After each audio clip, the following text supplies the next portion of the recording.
Exercise 3-1. So in this exercise, we'll develop the future value application with an external style sheet used for all formatting. This will make you work with HTML and CSS. Okay, so we'll open up the future application and we're going to review its external style sheet. We're going to do that, and we're going to see that we've got default.aspx, the code behind file, and we're going to open default.aspx. We'll look at the source. We see that it's got the controls and everything already. Note now the review the head element and see that it doesn't contain any styling. And then go to design view, see how that works, and run it and see what it looks like. Okay, so let's quickly do that. Here we are. This is our application. If we look in default.aspx, we can click on that. And this is what the design looks like. You recall when we did this in chapter 2, we actually threw a table in there. 2-column table, 6 rows, and we put the labels on the left column, and we put the server controls on the right column, and it kind of looked kind of nice. We put these validator alert messages down at the bottom. If we look at the look at the source of this file, we see here that here is the head. And there's no style information in there at all. This is where we've thrown in some HTML5. We've got this header element here. This is inside the body tag. It's not the same as this. And then we've got the main section here, and then we've got nothing below that. Okay, and so what's the code behind file looks just like it did before. We're using some classes here. We've got this loads up the drop-down,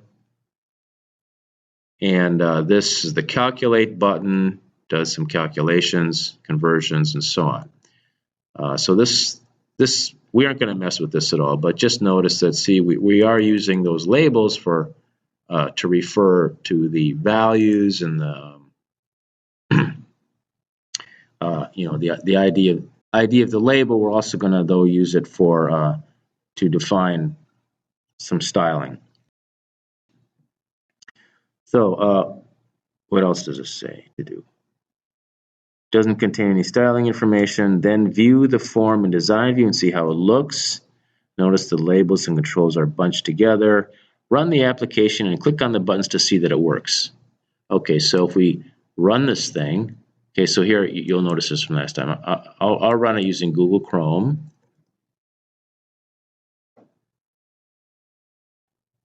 And it looks like this. It came big, huh? See. And so we've got, we can calculate this. Looks like that, 7,400. If we clear it and calculate it again, we see there's some validation errors there. Okay, so that's what it looks like when we run it. And let's shut it off. Okay, so now we're going to do these 5, 6, 7, 8, 9, 10, and 11. Attach the existing style sheet and add the required styles.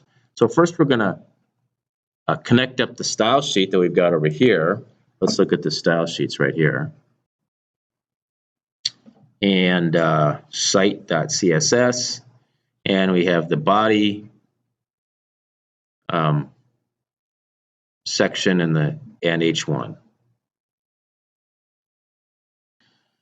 Anyway, so let's start here. Okay, so first of all, notice that it contains styles for body and H1, and then using figure 3-7 as a guide, drag the style sheet from the Solution Explorer and drop it into the head section of the HTML form.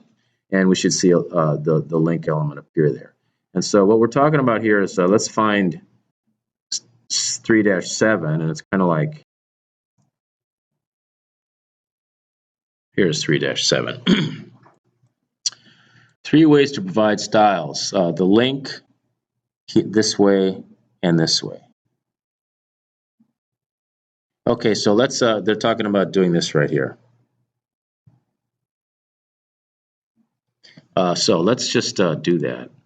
Okay, let's go over here. Not this one. This is the code for the HTML code, and we're gonna drag this thing right here. We're just gonna drag it and put it right here underneath the, no, not there, right here underneath the title, and let go, and there's the link there. So now we've got this link reference to this style sheet right there. Let me go back to this.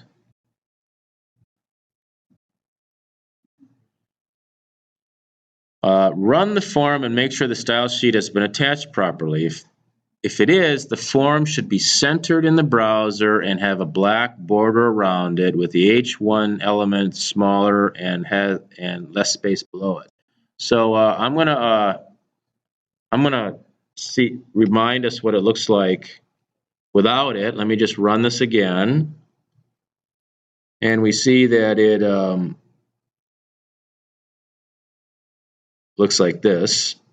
There's no box around it. You know, this is big and Times Roman and so on.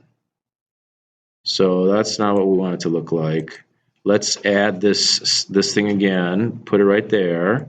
And then now when we run it, let's save it. Now when we run it,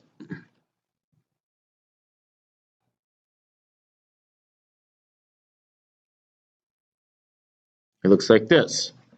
It's got a nice box around it, centered, and this is now a nice Helvetica font.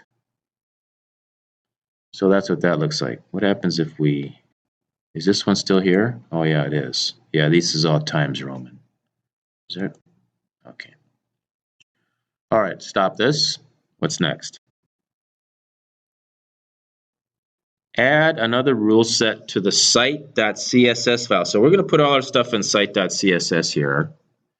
For the label elements, then add the 2 styles shown in figure 3.3 to the rule set.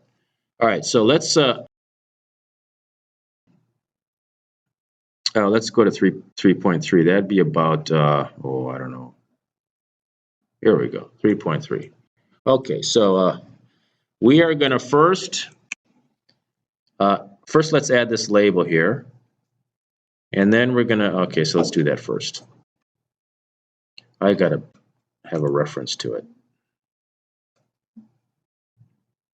Oop.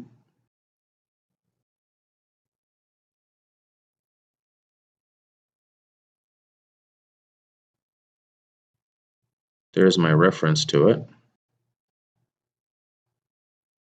And let me put this up here so I can see.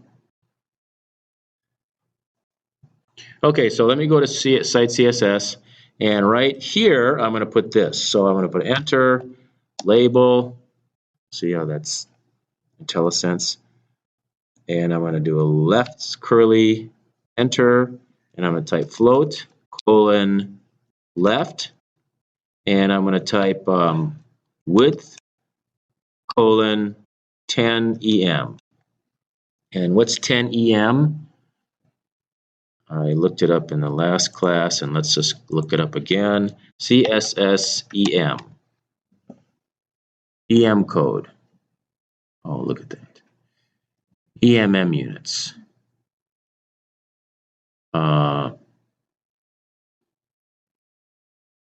EMM, relative to the font size of the element. Okay, so 2 EM means 2 times the size of the current font. So you can think about that and try to figure out what that means.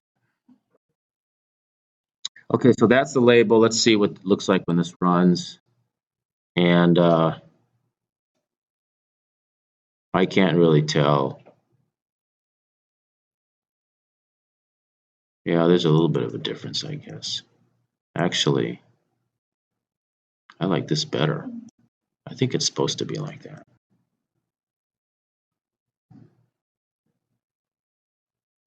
Okay, I guess that just pushed everything over there. Okay, so so that's the label, float left.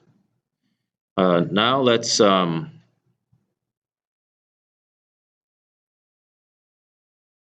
we're going to come back to 83 here. That's the spot right there, style sheet for the application. Let me go back up here again.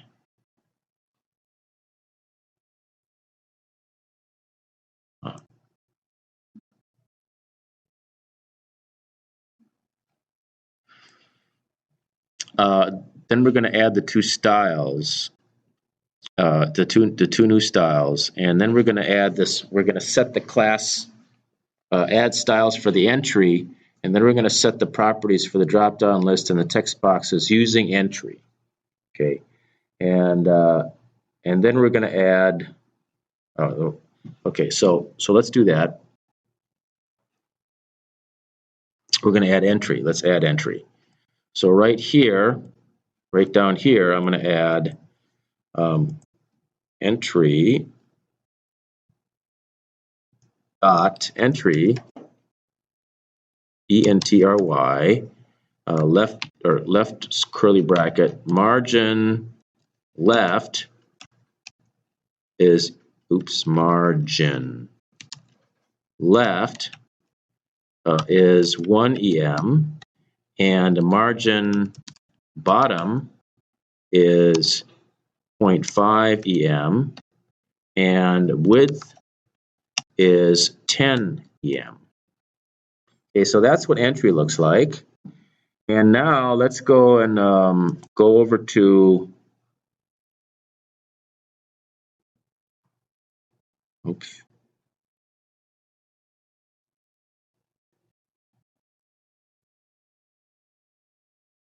And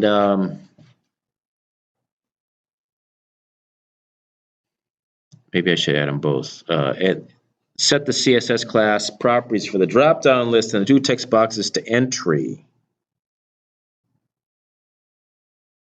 So if we look at this now, it looks like this. I don't know, it looks kind of funny, I guess. And now let's go to stop this and go to default here, and we're going to add on the drop-down list, let's add space CSS class equals entry. And add the text box.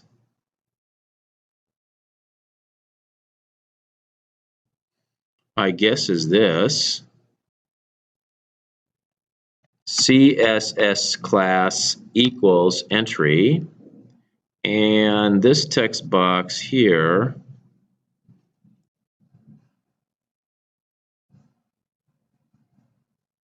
CSS class entry. Okay, now let's see what this looks like.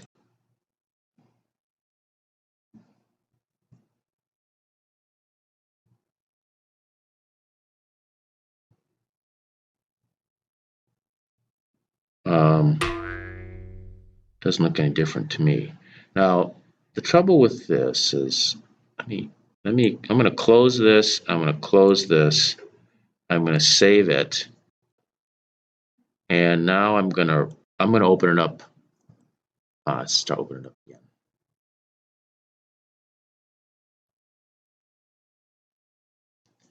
The problem with these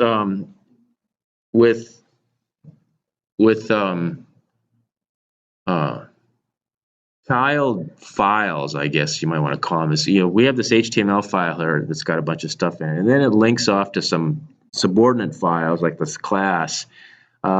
The caching, it tends to cache those subordinate files a lot more persistently than if we were just to be updating the HTML file. For example, if you hit refresh, it doesn't really do anything. I found, though, that if you open it up using maybe a different browser, click down and select Firefox, and let's see if it looks any different. See, it looks different. This is how it should look, I think. These form elements are all the same width, and these labels here are all the same width, so it's nice and formatted like that.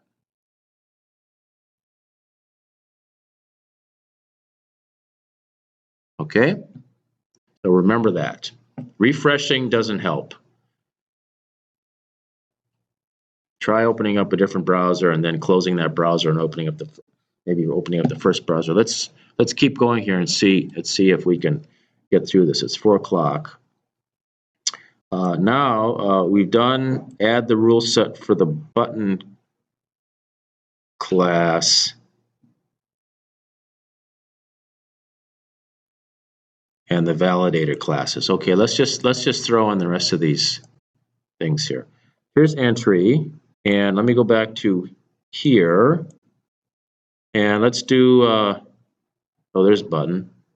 Okay, let's do validator and button.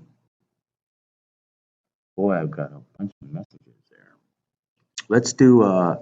Let's throw validator in there. So right here, I'm going to do dot validator. Left font size equals 95%. And color, see, this is font color. You don't put font color, it's just color, is red. And margin left is 1 EM. Okay, so that's the validator. Let me put in the button.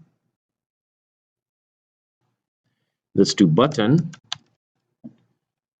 And that's going to be margin top is 1 EM. And width is 10 EM. And while I'm at it, I'm just going to throw, so these are for classes. We've defined these classes and we're going to use them. And then these are for actually, these define styles for particular IDs, for specific particular elements. And so let's throw those in there. I'm going to do a this one first. # DDL monthly investment is width colon 10 EM. And next, I'm going to do label future value LBL future value and font weight. So you know, this is also good. Sort of pay attention to what you're doing, because this is, there are a bunch of these attributes that you're going to use over and over again, you know, throughout your HTML programming career. And font weight is one of them. That's how you make it bold. Decoration is another one. Font style is another one for italics. Weight is bold, and then if you want to undo the bold, you say font weight is normal. And like text decoration, if you want to undo the underline, you put normal. That undoes. Margin left of 1 EM. And we got one more here, which is button clear. BTN clear, it's the clear button, is margin left of 1 EM. Okay, so we're done with, looks like we're done with that. Okay, good. Let me save this. And we can look at it. We shouldn't see anything different yet because we haven't connected these up to anything.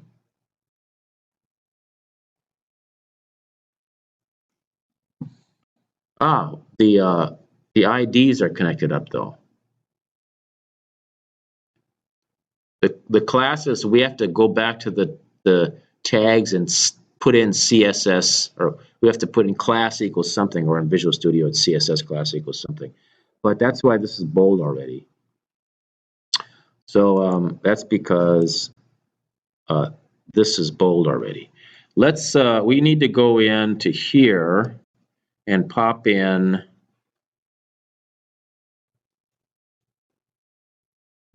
Wait, there's a couple more what are the two classes validator class and button class. Okay, let me stop this. So we go into here and let's find some validators. Here's one. Right here, CSS class equals validator. And validator here, you got to make sure you're in the top, in the first one. CSS class equals validator. And this is, that's already set. Here's one.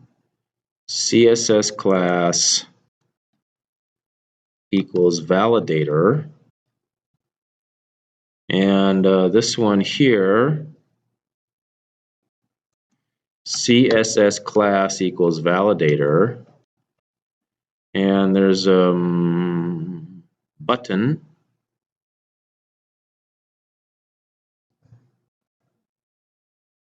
CSS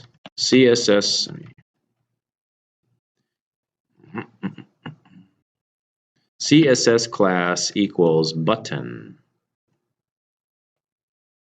And let's do it for this one too. CSS class equals button. And I believe that does it.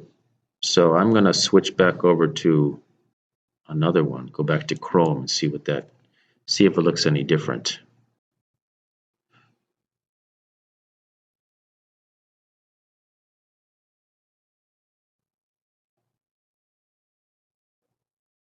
And we still have our old Chrome. Refresh. Bummer. I'll tell you what I'm going to do. I'm going to go into page source and I'm going to click on this because this should update. When I click on that, see, look, it's the old one. What happens if I refresh it? Oh, now look, it's all there. Okay, well now let's go back to here, and if we refresh this, oh look, now it works. Okay, see that? You have to do that. And we should have our calculate be bold. And if we make a mistake, we should see red validator, -1, that works, and everything's fine. Looks like everything works.